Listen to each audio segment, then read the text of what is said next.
perhaps one of the best known passages of all, one of the parables Jesus taught. It's in Luke's Gospel, and it's in chapter 10, and it's the parable of the Good Samaritan, and we start at verse 25. Luke chapter 10, verse 25.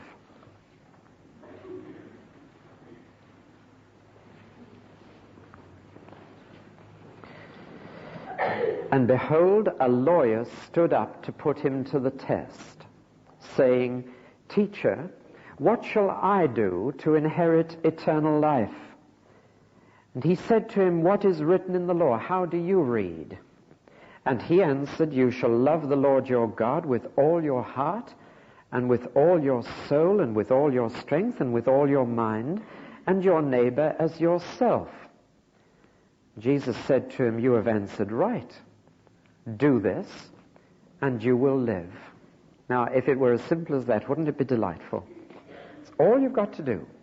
If you want to live forever, and you want real life, that's all.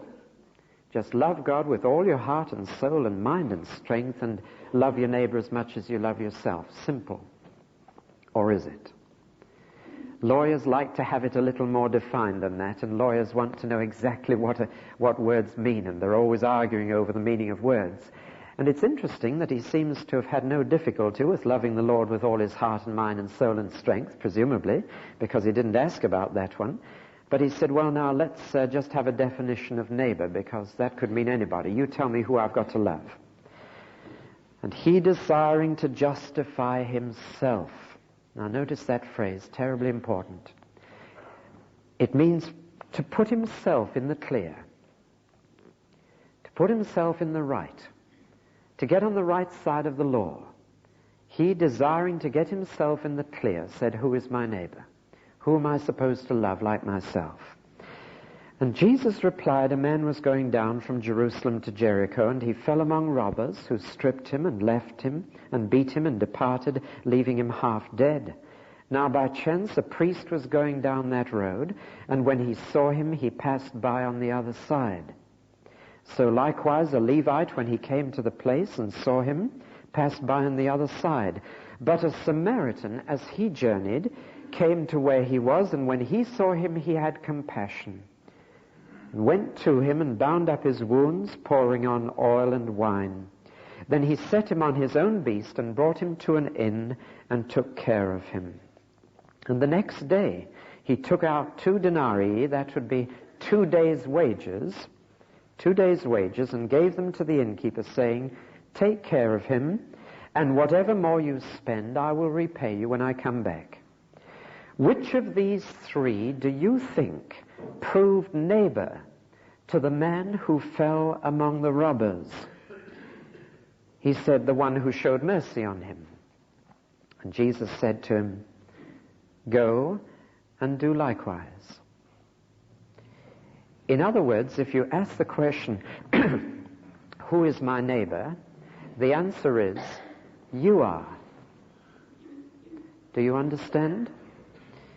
Instead of saying it's that person and that person and that person, it's you who are to be the neighbor. In other words, whoever you meet, wherever you meet them, whatever their need, you are the neighbor, not them. You are the one to come in and help. And that's a very profound lesson. When you stop thinking of others as your neighbor and think of yourself as their neighbor.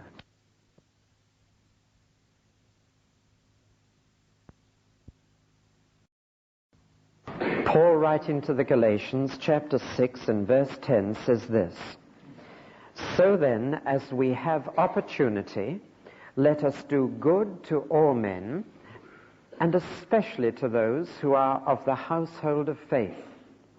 As we have opportunity, let us do good to all men, and especially those who are of the household of faith. There are 2 very hard lessons to learn in connection with Christianity. One, that you cannot be saved by good deeds. 2, that you are saved for good deeds. And these really are so hard to learn. Both of them go right against human nature.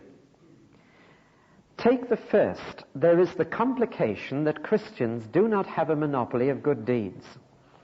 Let me be utterly honest and say straight away that I meet plenty of people right outside the church who wouldn't even call themselves Christians, who do a great amount of good in the world. And one of the subtle temptations is to think that therefore there is no need for such people to be saved. Or one of the other subtle temptations that comes to you if you're doing the good deeds is that provided you are being helpful and kind to your fellow men, then you don't need to be saved, because in fact you have saved yourself. Now, it really is so difficult for us to learn that it is not the good we have achieved, but the good we have failed to achieve that is decisive in God's sight. You'll realize this as soon as you ask the question, what is the pass mark for goodness? What should it be? 50%? 60%? What do you think would be fair? And would it be fair for a 61% to pass and a 59% to fail? And where are you going to draw the line? The answer is that what God expects of us is greater than anything we expect of each other. And if we expect little of each other and then credit each other when we do good, and credit ourselves when we do, then we're just not thinking like God at all. God expects everything of us. In other words, when I do a good deed, it's not to my credit, it is repaying my debit. I owe it. It's not something I'm doing as a favor. It's something I ought to do and must do because God expects it of me. And it's a revolution in your thinking when you stop coming to God and saying, what a good boy am I, how much I've done, but how much I have fallen short of what God had every right to expect of me. Now, other people may say he's a grand chap, he's always helping people, he's always doing good. But God says, you are, when you've done your best, an unprofitable servant to me. I've done more for you than I ever got back. I have still not had from you all that I expected and should have had. And I know from my own life, when I look back over its 40-odd years and think how many things I might have done, how much good I might have achieved, and realize I've fallen far short of God's glory, far, far short. You then realize that you become a Christian not by the good things you have done, but by the good things you haven't, and by the good things that God has done for you. There's a world of difference between saying, I am good enough for him, and saying he is good enough for me. That's completely different. So that though I'm preaching on doing good tonight, I wanted to begin by saying that you'll never, never get to heaven by doing good, because it would never, never be good enough. It sounds simple to say all you need do is love everybody else as much as you love yourself. But if I said hands up those who do, even with a sober estimate of yourself, would you dare to raise a hand? It sounds so simple to say love God with all your heart and all your mind and all your soul and all your strength, until you begin to look into your divided heart that wants to do good 1 minute and wants to do something else the next. And so we can never, never be saved by good deeds. And then you discovered to your delight that God says, my goodness is enough for both of us. The kingdom of heaven opens wide to beggars, but not to those who come under their own steam. Why? Lest any man should boast. The one thing God cannot stand, which is the root of all other sins, is pride, the big I, the self. And if I can get to heaven by good deeds, then I've done it. I can boast. I can say, well, he may need forgiveness. He may need the blood of Christ. But I didn't. I'm a good chap. I got here under my own steam. I'm a self-made man, I am, and we can stick our thumbs in our lapels and say to God, I'm here because I worked hard for it. Not of works, lest any man should boast. The way that you come into the kingdom of heaven is a way that cuts out all your pride, because you've got nothing to bring. Now, having said all that, the temptation when you've accepted that and become a Christian on the ground of God's goodness and not yours, The temptation then is to say, well, now I can sit back and I don't need to do anything good now. I'm on my way to glory. Heaven is mine. It's not by good deeds, so who cares? Let's enjoy Christianity. Let's sit on the premises. Maybe not stand on the promises, but let's just be there. And let's just enjoy being a Christian. Now that's the subtle temptation. You see, on the one hand, we've got to resist the idea that we are saved by good works. But on the other hand, when we've been saved by the free grace of God, we've got to remember that God saved us for good works. And the difference is total. The one person will do good deeds in order to get to heaven, and the other will do good deeds because he's going there. And it's the difference between chalk and cheese, those two approaches to doing good.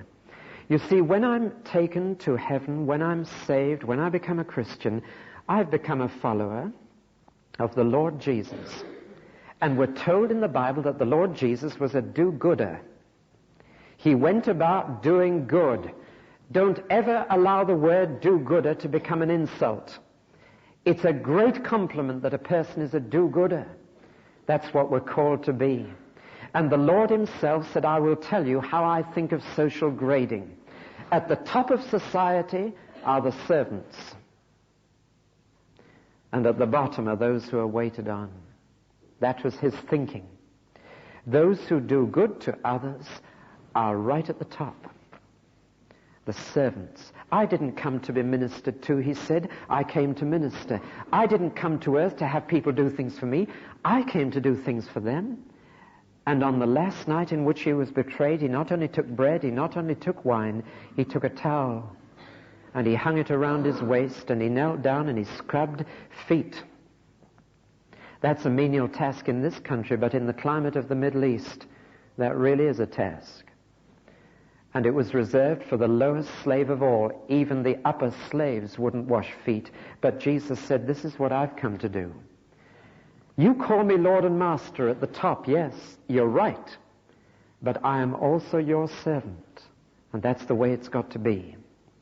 And in teaching after teaching, he laid on us the simple duty of doing good. And of doing what the Good Samaritan did. In other words, we are saved to serve. Now, I've already said that people outside the church do a lot of good deeds. I thank God that he's not left human beings without a trace of compassion for one another. Otherwise, this world would really be hell. And one day it will be like that. But it's not hell yet, because even atheists and agnostics who don't know God and don't acknowledge him are capable of doing good to their fellow men. Thank God for that. I've been ministered to by people who don't know God, and I thank God for it. But is there a difference between the service that a Christian renders and the service that anyone else does?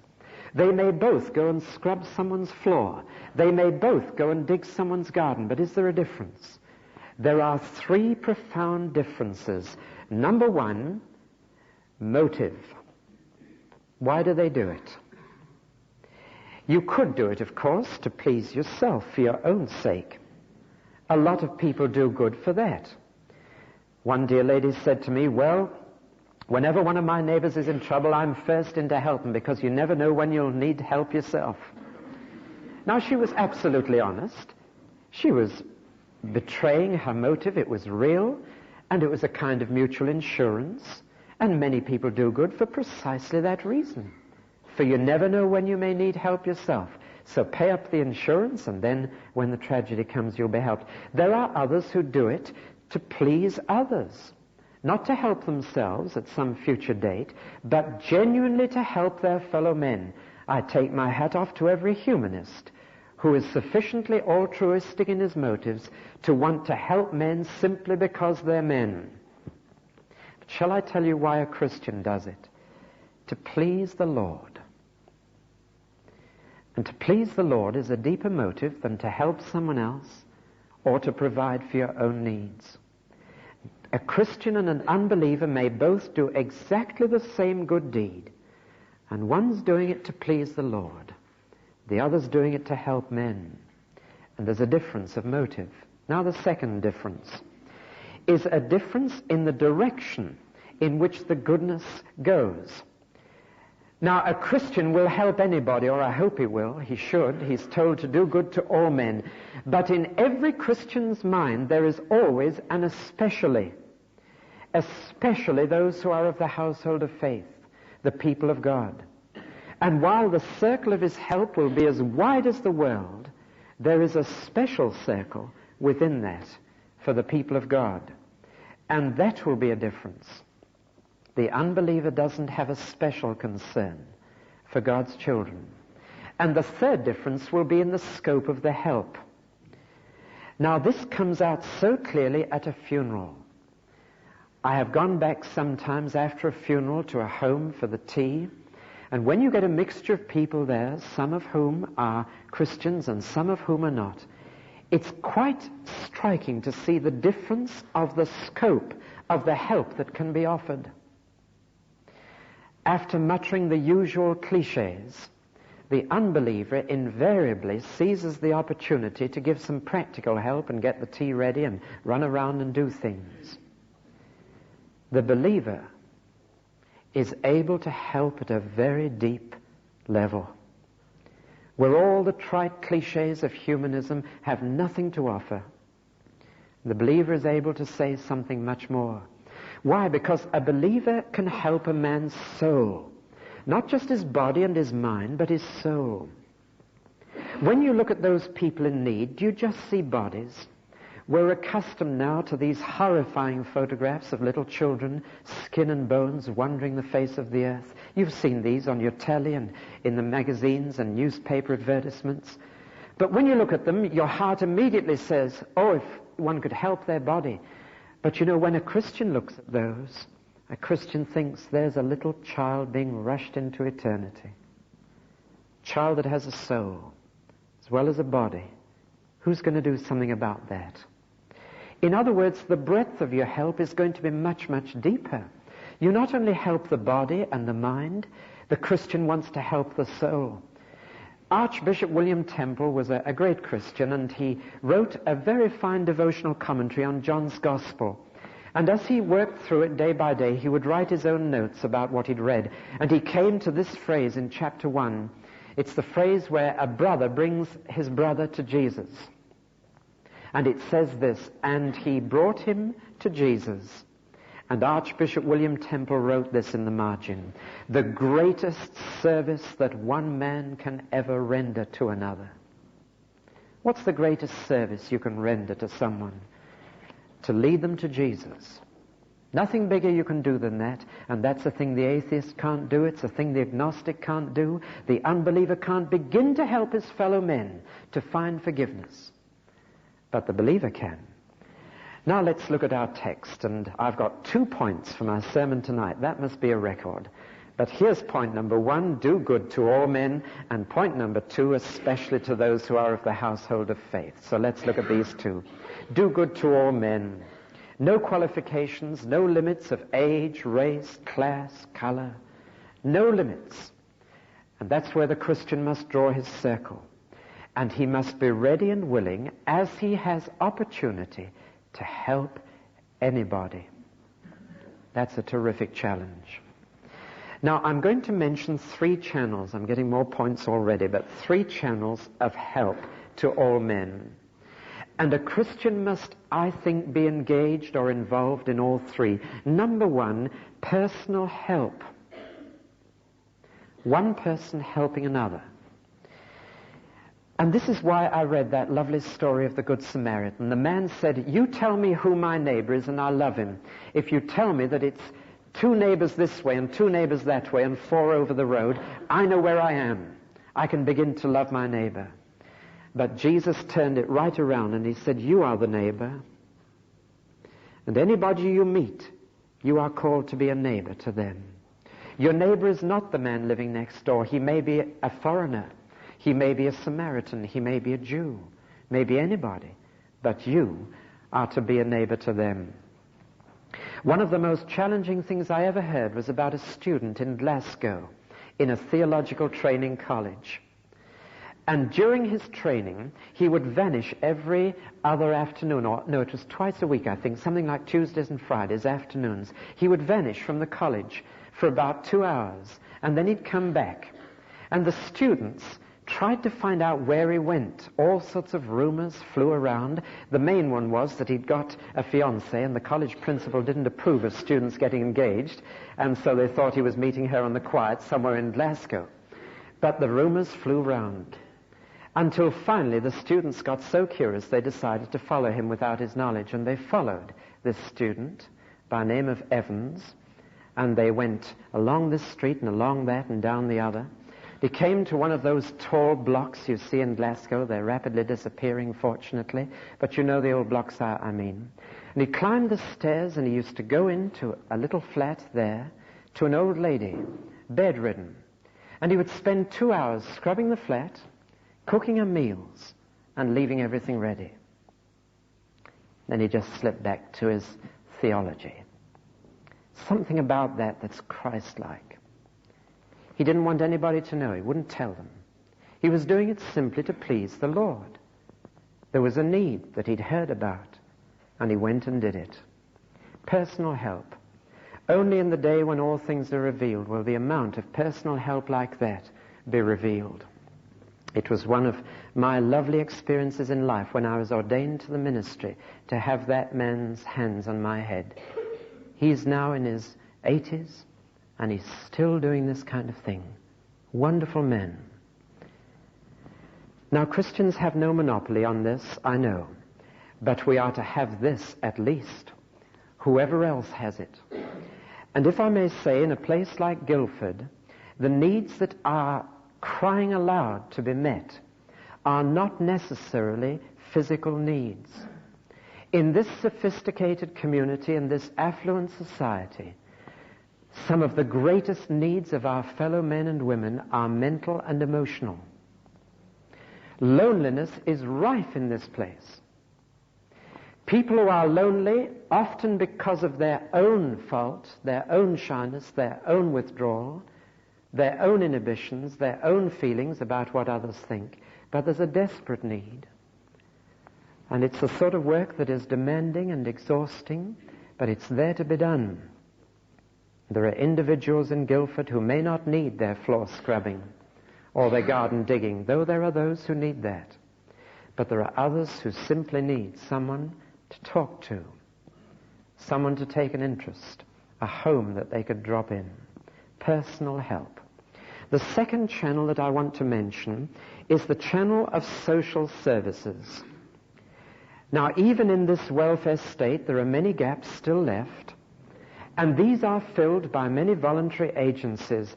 I don't think the church is at all helpful when it tries to duplicate all the social services.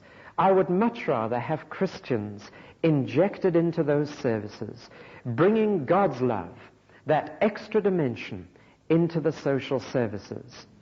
I meet regularly, and I met this Thursday morning, or Wednesday, was it? No, Thursday. Meet regularly with all the social workers of Guildford. There are 50 or 60 in this town. 90% of those one meets are paid full-time. But they have an army of volunteers ranging from Samaritans through Red Cross, WVS, and John's Ambulance, the lot. And it strikes me very forcibly when I meet those, there is a higher percentage of Christians in the social services than perhaps in most other areas of life. It's very interesting to go to a social workers meeting and meet Christians. And I thank God for Christians who will go into the social services and do good. And the third channel, which is much neglected, is the channel of using your daily work to serve your fellow men. One of the things we need to recover desperately in our day is the idea that you can actually serve God when you're at work. Not by using the boss's time to witness to the man at the next desk. You should do that in the coffee break, not in the time the boss has bought from you, but in serving God in your work. Jesus was a carpenter for 18 years. Do you think he wasn't serving his fellow men in the name of his heavenly Father during that time? And we've got the idea that Christianity can only be followed in your leisure time, that it's a leisure pursuit. Nothing of the kind. There's only one kind of service in the gospel, and that's full-time service. And when you can regard your daily work as your service to the Lord and work for God instead of working for that boss, that makes a great difference. Now again, the idea has got around that a Christian can only offer his work if he's working for people directly. And there's a craze among young people today to be a social worker. And often those with too many problems of their own to sort out want to be a social worker helping everybody else to get just as muddled. Now this is not necessarily Christian service. You can be a carpenter or a butcher. I remember one day a lad in the RAF who was doing his national service came to see me. Lovely lad, living in Kent now, face like the sunshine, dear Christian. And he came to me and he said, you know, I've been praying such a lot about what I should do when I leave national service, leave the RAF. And he said, you know, God has now called me to his service, and I know what he wants me to do. And I thought, now what's he going to say? Africa, China? And I said, what has God called you to? He said, to be a plumber. I said, tell me more. Well, he said, all the new developments in plumbing. He said, these plastic tubes save burst pipes. He said, I've been reading all up about it. And he said, God has told me I want you to be a plumber. And he said, I can hardly wait to get back to this plumbing. He'd done a little before he came in. And he said, isn't it great? I'll be putting taps in and putting washers in and mending burst pipes for the Lord. And he was thrilled. And he is a plumber now. He's a plumber for God. He's serving his fellow men. And you know, to have a Christian plumber come in when your carpets are all wet and everything's gone wrong, what a difference that must make. And there he is in Kent. He's a plumber for God. And he's called of God to be a plumber. That's Christian service. And he's as much in full-time service as any missionary. He's just doing a different job. Now that's do good to all men. I'll finish by quoting John Wesley. I'm afraid I'm a great admirer of John Wesley at a human level. And when the early Methodists came to John Wesley and said, will you write out some rules for the Christian life for us, to guide us as to how to live a good Christian life? He said, yes, certainly. And this is what he wrote. Do all the good you can, by all the means you can, in all the ways you can, in all the places you can, at all the times you can, to all the people you can, as long as ever you can. And then he gave them the rules. Well, that would keep you out of mischief, wouldn't it? And it's enough to go on with. Let me just read those words again. They're the words of a man who understood what Christian service is. Do all the good you can, by all the means you can, in all the ways you can, in all the places you can, at all the times you can, to all the people you can, as long as ever you can. If you want that afterwards, I'll write it out for you. Now the second point.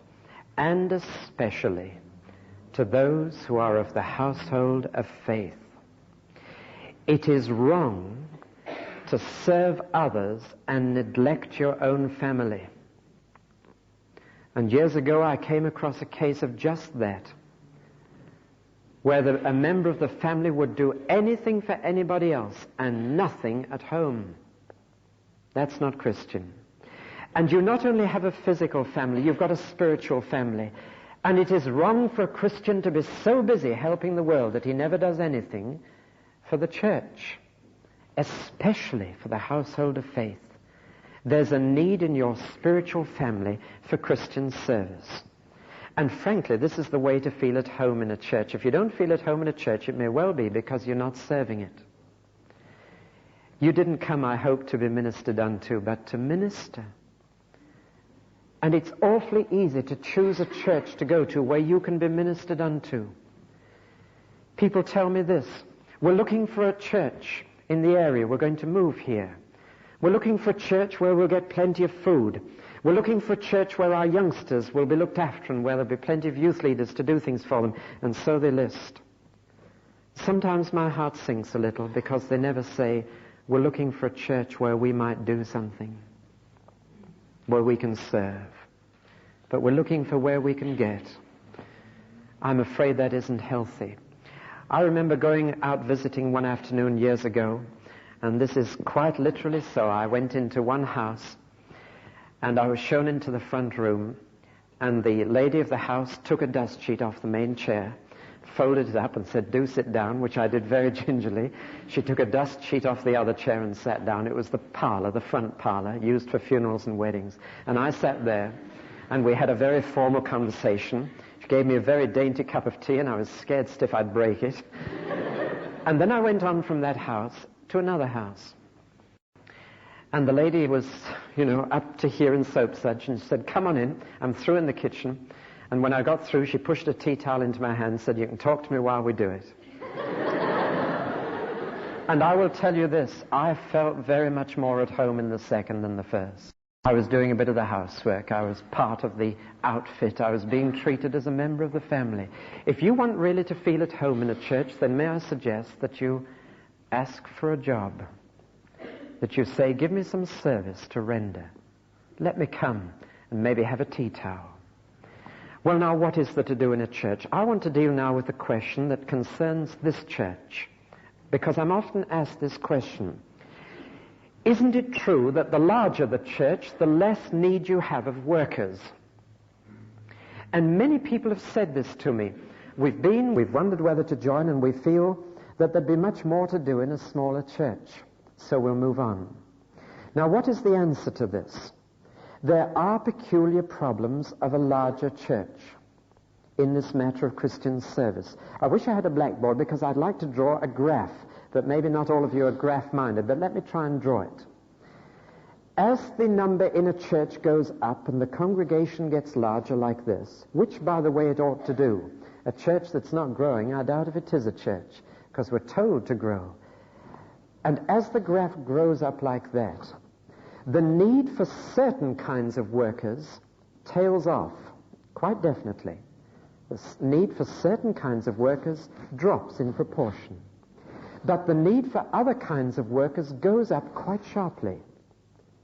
And I'll tell you the difference. The need for those who are good with things falls off, and the need for those who are good with people goes up. Now let me illustrate. Those who deal with things. The jobs to be done with things get larger, but they still need a few people to do them, and so they get bigger and bigger jobs. Do you mind if I use the organist as an illustration? It only needs one organist for a congregation, whether it's 20 or 2,000. Do you see that? And our organist's job is to play the organ. That's a thing. And he does it delightfully and helps us through that organ. But you see, it doesn't matter how large the congregation is. We only need one organist per service, I presume, and a deputy now and again. But that's all we need. So that in a smaller church, there's a greater need for organists. Now, this applies to treasurers. The accounts of a large church get more and more burdensome, more and more complicated, but you can't share it out. You still have a church treasurer who handles that. There's a limit to the number of people on the doors. For example, no matter how many come to communion, still one person, and John Gladwell so faithfully and lovingly spends an hour and a half getting this ready behind the scenes. And doing that, though I'm sure he'd be grateful for a little help if you'd like to share that. But you see, the job grows bigger, but it's still just one job. Now, in a larger congregation, the need for people doing things tails off. It's still a limited number who each have, I'm afraid, a bigger and bigger job, and you need to pray for them in the strain. The job of doing the church accounts for a church of 20 members is far, far simpler than a church like this with its complex organization. But then the need for workers with people goes shooting up. And I will tell you why. First, because there are more people.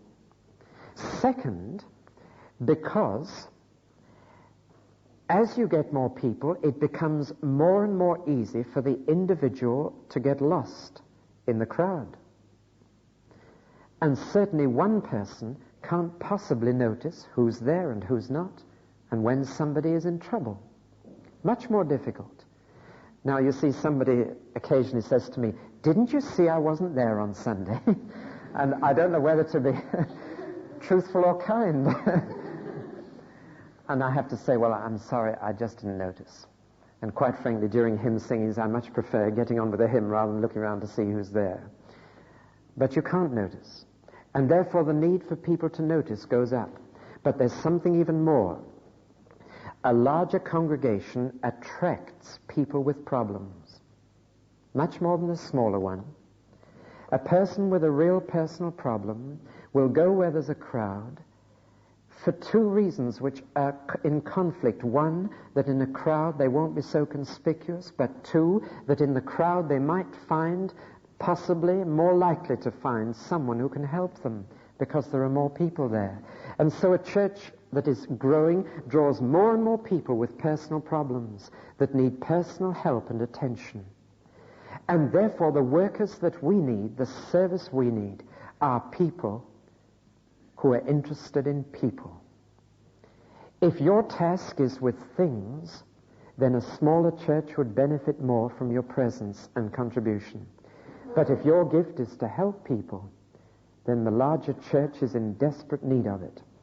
We have, for example, in this church, nearly 80 people called pastoral visitors, and each of them undertakes to look after anything up to 10 members of the church, visit them, watch over them, help them in trouble, go to them in need.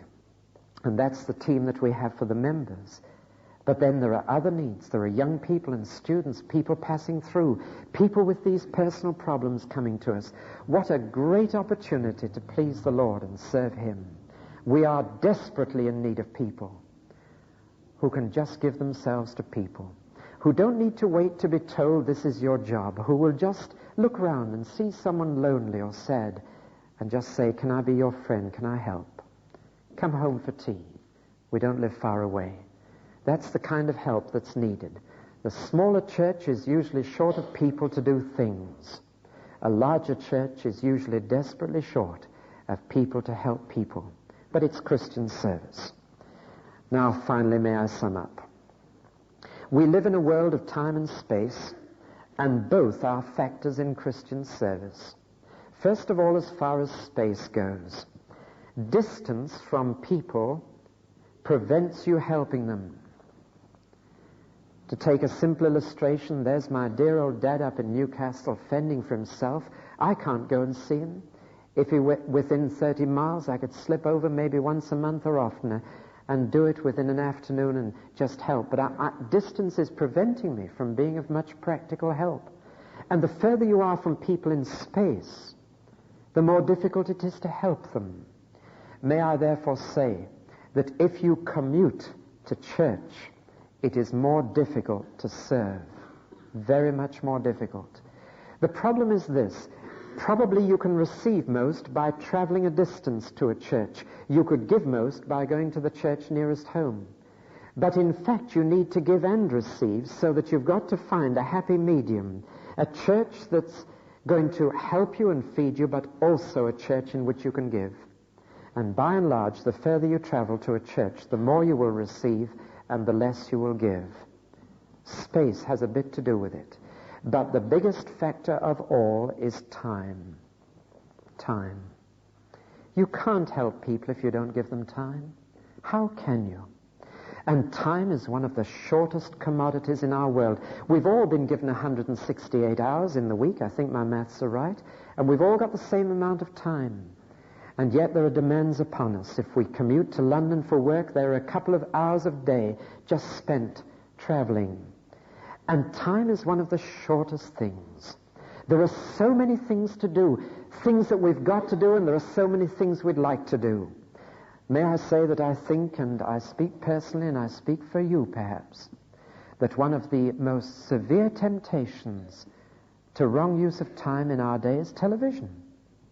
It has brought within our reach so many wholesome things to do, unhealthy things as well, but many wholesome things, interesting things, things that help you to feel I understand the world in which I live. And you look at the Radio Times and you see, why, there's a program about world pollution. What an important subject. And you think, now just a minute, it's a meeting down at the church. Which should I do? And there's no doubt about it that television has swallowed up hours of our time. Now, sooner or later, we've got to say, what does God want me to do with my time?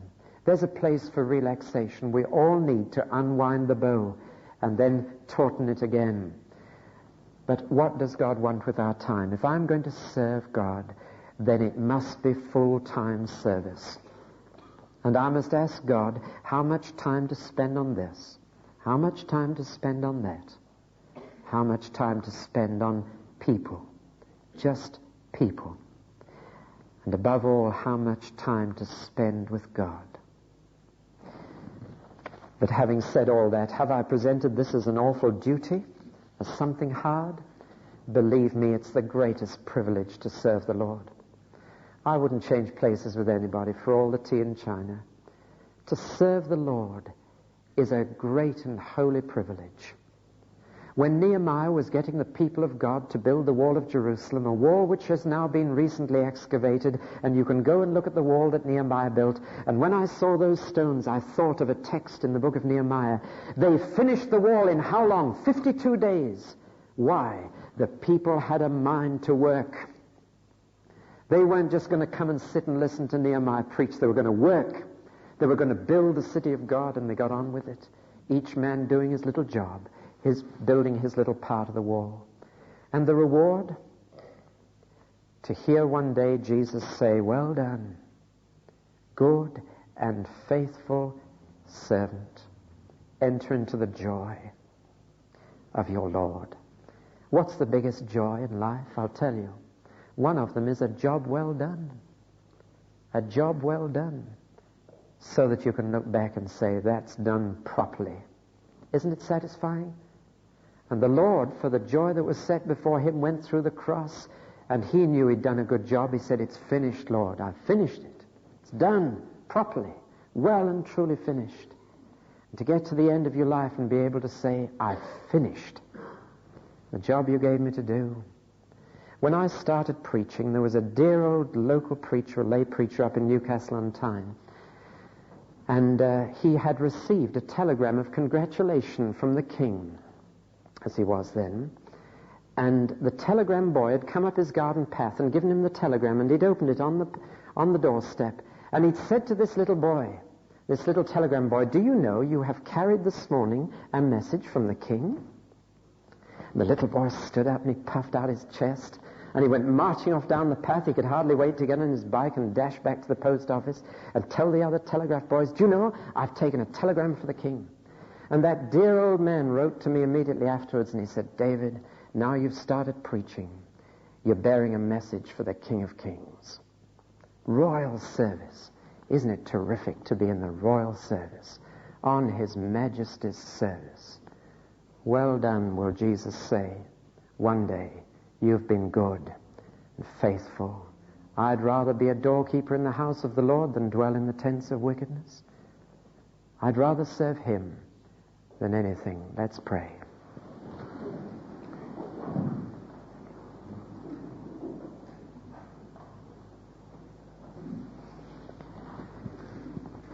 Father, it is a holy privilege to serve You, to serve Your people, to serve Your world. Help us then to do good to all men as we have opportunity, especially those who belong to You. Help us to count it an honor to be at the disposal of others, to toil and not to seek for rest, to fight and not to heed the wounds, to give and not to count the cost, to labor, not to ask for any reward, save that of knowing that we do Your will. Through Jesus Christ our Lord. Amen.